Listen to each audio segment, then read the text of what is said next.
Yo, what's good YouTube? Zamcro here, aka Scoop. Here with week one of the Pokemon Battle Federation. As you saw my draft analysis previously, here is uh, here is just another look at my team. Well, first off, okay, yeah. First off, I guess I'll just show my team again.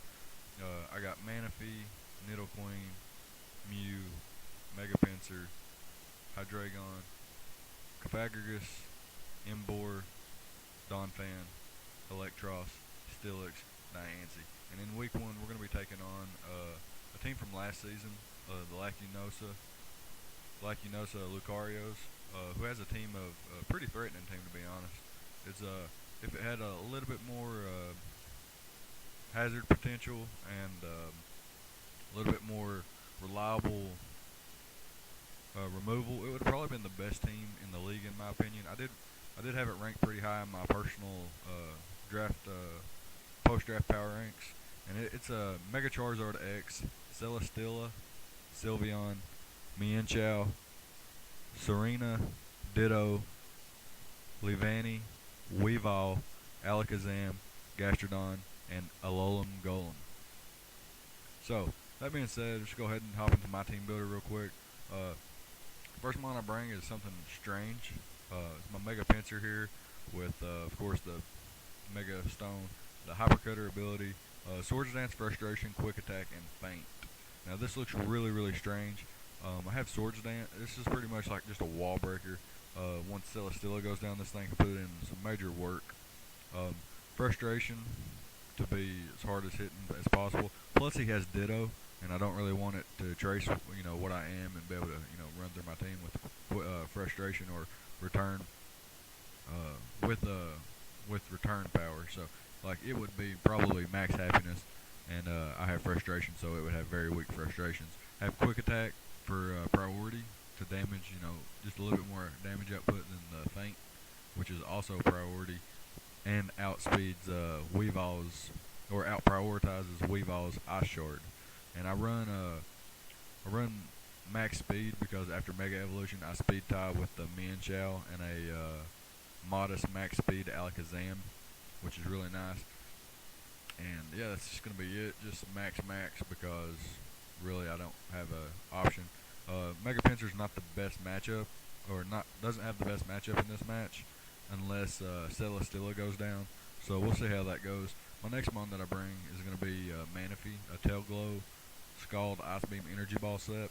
I have the Rindo Berry again in case he brings Ditto and traces my or imposters my Manaphy, and he goes for the Energy Ball to kill me. It won't kill me, and I can kill back with my own Energy Ball. And yeah, that's pretty interesting. I bring 312 speed to outspeed the Leavanny, I believe, and be able to knock that out with the Ice Beam. Also, I guess I could have ran max speed to outspeed the Zard, but really, I'd rather have more bulk to actually live a Zard that might set up on me or something. So I have a lot of HP investment and a little bit of defense investment to live a +2 Dragon Claw or Outrage, depending on what his set is. If he's adamant, +1 Outrage does a lot, but it is a roll if my calcs are correct. And again, just Tail Glow, Scald, Ice Beam, Energy Ball. Energy Ball is there for the Gastrodon. Ice Beam there for everything else that Scald doesn't hit. For example, Serena and Leavanny. And yeah, that's going to be it on my Manaphy there. We'll get into Mew Paradox here. A Leftovers Nasty Plot set. I think this is another really good something like Manaphy it can set up and then just put holes in his team. Also, same as Pinsir. My first three mons are obviously setup mons, and that's very uncharacteristic. But his team's very fat, and I think a Nasty Plot Mew has a lot of potential.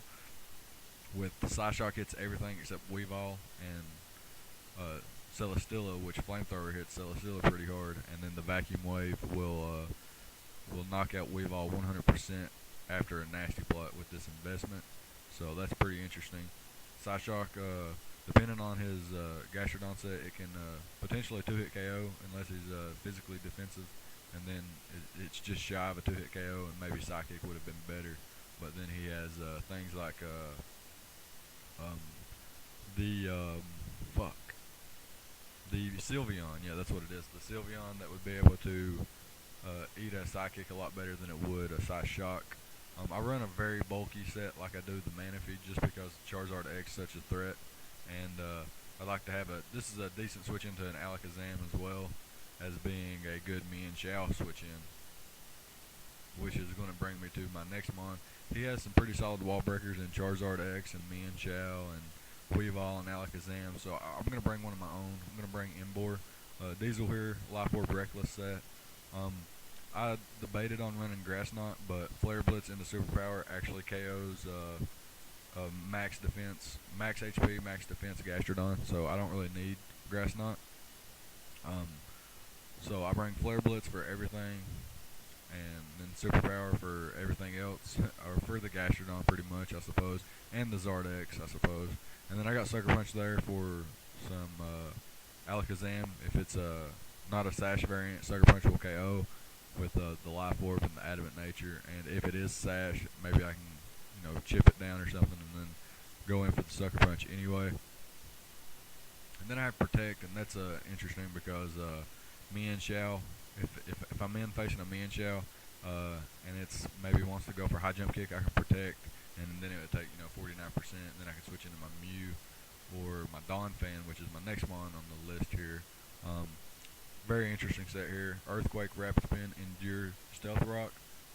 Now, this is walled by Celesteela to no end, but that's what I got Embor for. That's what I got Flamethrower on Mew for, and I pack Flamethrower also on Nidoqueen, which I'll get into in a minute. I bring Sturdy, but I also bring Endure because if he's got Stealth Rocks up, I still want to be able to live whatever a Charizard wants to throw at me. This is basically for Charizard and Mian Xiao. This defensive investment allows me to take relatively nothing from even a +1 Zard. Well, not relatively nothing, but you know what I'm saying. So basically this is my Stealth Rocker, and I have Endure to ensure that I can be brought down to my Custap range and then be able to fire off an Earthquake to knock out the Charizard. And I have Rapid Spin for, to get rid of hazards for my Mega Pinsir. I run just enough speed to outspeed a non-speed Celesteela, or Min speed, I should say, or a non-invested speed, not Min, because that would involve 0 IVs and a negative nature. And same thing here for Mew. I run to outspeed the Leavanny, same as Manaphy. And then I told you what this is for. This when it Mega Evolves, it's at 339, so that ties with Mian Xiao and a modest max speed Alakazam. And then this is just so that Sylveon can't speed creep me. Because like I said, this is my wall breaker. I want to be able to just click Flare Blitz a lot, especially after the Gastrodon and the Alakazam go down. And then Donphan, as I said, this is my safety net for a Dragon Dance Sweep Charizard. And then that gets me into my last mon, a Yachi Berry Sheer Force Nidoqueen. This thing can set up Target Spikes, Earth Power, Sludge Wave, and Flamethrower for the Celesteela. Earth Power and Sludge Wave hit everything, minus the Celesteela, which Flamethrower hits. So it's pretty interesting. I run enough speed to outspeed the Serena and just drop the rest in bulk, so I can just have like more rock switch ins, and maybe I live Heavy Slam from Celesteela, Air Slash from Celesteela does about I don't know, between 18-25% or something like that. So that's interesting. And yeah, that's going to be my team for week 1 here. So let's go ahead and hop into the battle here. So he does bring the Alakazam, the Celesteela, Sylveon, Mega Charizard X, Gastrodon, and the Weavile. And like I said, I bring the exact team I mentioned. Let's put it on normal speed here and go ahead and start the match. So I'm going to lead with my Weavile, expecting a Manaphy lead. And knowing that if he goes for knockoff, he can't knock me out of to do about between 40 and 53% or something like that. So I'm just gonna go ahead and let him knock my Rendo Berry off since I don't need it. He doesn't have a Ditto, so I don't fear being hit with my own Energy Ball. So he's just gonna go for knockoff here on the first turn as I set up a Tail Glow. Now he has to He has to pick his sack. He has to pick his sack. If he lets Weave all go down, that's good for me. And he's just going to go for the knockoff again. And I'm just going to hit him with a Scald and drop him. So we take an early 6-5 lead. The game's far from over though. Here, I have a couple plays I can do. I can save Manaphy and for sack fodder later in the game and switch hard into my Nidoqueen, predicting the Hyper Voice. But on the off chance that he predicts that and he might have Psyshock or something, I don't want Nidoqueen to go down. So I'm just gonna stay in here and fire off another Scald, see what kind of damage I can do here. And that looks like a very, very bulky Sylveon. A lot of HP investment. So we're just gonna bring in Nidoqueen immediately. And right here, I know he's gonna switch out. There's no doubt in my mind he's switching out. Maybe even to Celesteela, predicting the poison type move. So I'm just gonna go ahead and set up my Toxic Spikes here. And yeah, that's pretty nice for me. And then I'm going to reveal Flamethrower as he reveals Leech Seed. Now, he could make one of two plays here. He could swap into something, predicting the Flamethrower, or he could go for Protect. And I'm going to predict the Protect, and I'm going to go into my Mew here, which is a Nasty Plot set. And after a Nasty Plot, I can do around 50 to 60% with Flamethrower. So we're just going to go ahead and try that real quick. And I'm going to go straight up for the Nasty Plot as he sets up a Substitute. So that's very interesting there that he goes for Substitute, knowing Mew gets Flamethrower. But I'm going to break us up with Flamethrower. And then and he goes for the Leech Seed. So I'm getting whittled down, but that's okay. I'm going to go for the Flamethrower again, predicting his Protect. And now I'm going to drop a Psyshock, predicting him to switch out to his Gastrodon or his Charizard. Maybe a Sylveon, but very doubtful. And he does go into his Gastrodon, and I'm going to hit that thing with a Psyshock. And I'm not going to play around. I'm just going to go ahead and go for another Psyshock. There's no sense in setting up. He could have Toxic. He could have, or he could go for Recover. So I'm just going to hit him up with another Psyshock as he does go for the Toxic. And if he did go for the Recover there, I would have hard switched out. I don't have a switch into this thing, as you can see, since Manaphy's gone. So, he does get the poison on me, and then swaps out to a Celesteela. I was really close to clicking Vacuum Wave or Flamethrower there. I'm not sure if Flamethrower killed from that range. I forget how much HP it had left. Let's see, it took 45 and 44%. So it was at about 10%, 10, 15, 20% after leftovers. So maybe Flamethrower was the play. I'm not sure. But here I'm going to predict the Protect, and I'm going to switch out, and he is actually going to go for the Protect.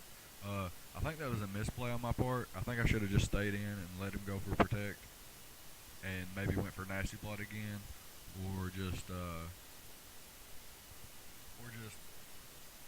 click Flamethrower again and see what he wanted to do. But I'm going to hard switch out to my Emboar, which is still, it's an okay play. He's definitely not going to risk a Celesteela here. He's going to go for Protect, but then of course, he's not going to risk a Celesteela here. At this point, it's his win condition. And I'm just going to fire off another Flare Blitz. It's going to kill Gastrodon easily at this range. Reckless Life Orb, Adamant Nature. And now he's going to bring in his Alakazam. So right here I have a few plays I can make. I can sack off my Mew or my Nidoqueen, predicting him to have a Sash, and go into... So here was my thought process. If he's a Sash, I'm in trouble. And if he's not Sash, then I can knock him out with the Sucker Punch. But, okay, so here's what I was thinking though. If I go into Mew, he clicks Psychic, and then Shadow Ball and knocks me out. So, then what do I go into? I go into my Donphan, right? And fire off an Earthquake. That would be my play. But then he could just go right into a Celesteela again. Which puts me in a pickle because then I'm without my Mew. And then I have to hard switch into my Emboar again, and he has the potential to just straight up go for Air Slash, or a Substitute and then Air Slash. So here I'm gonna just risk him being. This is a very high risk, very low reward. But if the reward is high, then we're in really good business here. I'm gonna risk it. I'm gonna go for the sucker punch and see if he's focus sash, and he is focus sash. So he's gonna be able to knock us out here with the psychic. Very unfortunate for me because Embor, Oko Sylveon from its range, Oko Celesteela, and Charizard can't switch in. And then even if it did, so here's my thought process behind it. If he wasn't Sash, then Sucker Punch knocks out. He brings in Charizard, and I hard switch straight in my Donphan. And if he goes for Dragon Dance, I have Sturdy, so I can just go ahead and click Earthquake. And then if it doesn't kill, and he's getting ready to go for Outrage per se, I click Endure, and it brings me down to my Custap. Well, I'm probably already in my Custap range, so depending on what range I'm at, if I'm not in Custap range, I click Endure, and then I live the next hit anyway. Or if I am in Custap range, I just go ahead and click Earthquake. And either way, I'm going to get rid of the Charizard, and I would have Alakazam and Charizard gone, as well as having my Embor and my Donphan still around on 1 HP. I would still have my Mega Pinsir and my Nidoqueen, and I would only be missing my Manaphy and my Mew. Of course, he could bring in anything and revenge kill my Donphan, but then I just bring in Embor and click Flare Blitz twice. But I make a very risky play and it doesn't pay out for me. Bring in Mega Pinsir here. Just click Quick Attack and get that over with. He brings in the Celesteela. Now I have no play. I hard switch into my Nidoqueen because I know I can do around 30 to 40% with Flamethrower. He goes for the Leech Seed. So here I'm just going to hard switch out again, I think. Pretty sure I hard switch out, yeah. Because I don't want him protecting on me. And he's actually going to go for the Substitute. So that is a misplay on his part. That was actually a really bad misplay because if I go for Flamethrower there and bring him down to about 60%, and then he goes for Sub, and he's down to like 35%, and then he gets a little Leech Seed and leftovers back, so he's about 50% with a Sub up, and then I just break his Sub again, and then like he would be really low, so Mew and Nidoqueen could actually end up taking the Celesteela out. But as you can see here, he's going to get the Air Slash critical hit on my Nidoqueen, and then follow up with another Air Slash landing. And when he gets the PBF boost here, I'm just going to go in and go balls to the wall with my Mega Pinsir and go for the Swords Dance, predicting a Protect or a Leech Seed. And now I'm definitely predicting a Protect here. And I'm going to click Swords Dance again, which I guess I could have went for the return right there.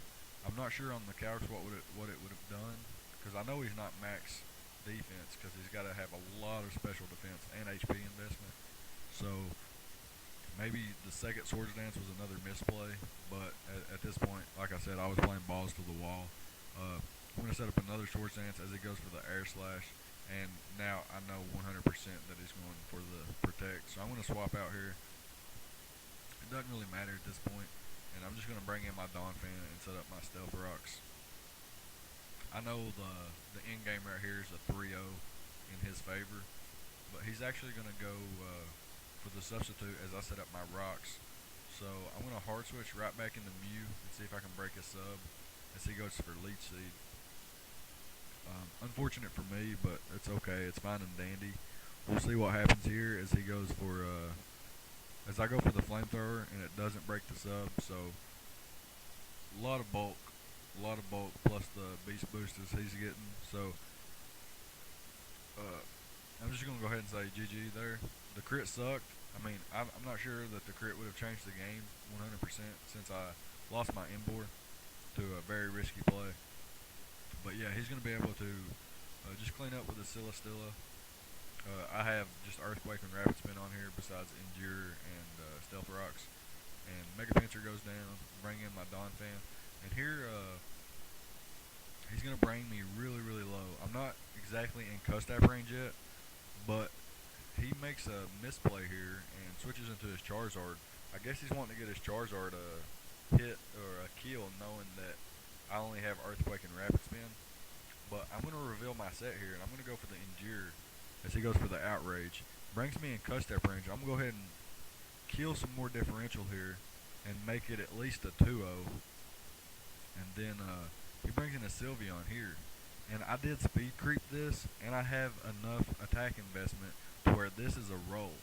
If I can get a high roll, I can bring this down to a 1-0 even after the unpredictability of my opponent making a few, misplays in my opinion during the game, and my own misplays in the risk versus reward with my Embor, which is very uncharacteristic of myself. I shouldn't have sacked him. He was my win condition all the way. So very unfortunate there. And then here I'm going to see if the Earthquake can knock him out, and I get a low roll. I think that was the lowest roll possible. If he is max defense with a lot of HP investment, maybe even max. Crit was very unfortunate. I could have broken the Celesteela to where Warden Swords Dance would have did me good with Mega Pincer, so may have not changed the game, but it changed the way I played, which in turn changed the game, is what I'm trying to say. He does come out with a 2-0 victory, so congrats to Bryn there. Very disappointing for me as a 3-time finalist in this league and a 2-time champion. Now starting off the season with a 2-0 loss to a team that I definitely out-prepped. Him. I just made one misplay with the risk versus reward. I could have even sacked my Mega Pincer because at that point it wasn't doing much besides revenge killing the Alakazam and then outspeeding okay, so I guess the reason I didn't sack Mega Pincer was because Zard I naturally outspeed, so I can get a big ass hit off on it. But I could have definitely sacked Nidoqueen or my Mew as opposed to letting my win condition go down in like a 50-50 with Alakazam being Focus Sash or not Focus Sash. So yeah, that's gonna be week 1. Disappointing loss, but I promise I will come back better for week 2 and onward. Gonna be kind of like when Tom Brady got suspended for 4 games. He came back with a vengeance. I'm gonna lose this game, but I'm gonna be back for vengeance. I'm gonna prep harder than I ever have before because, of course, everybody knows this is the first league I ever played in, so it's the league I take most serious, and it's the one I invest the most time in. And I forgot to mention, no, never mind, I mentioned that in the draft analysis. We are a showdown league this season since Pokebank is bullshit. So that being said, I'm going to get out of here and relax for the day. Maybe record a showdown live or something later. Yeah, that's going to be it. I'll see you guys for week 2. Thank you. Leave a like, comment, subscribe, and I'll see you guys next week.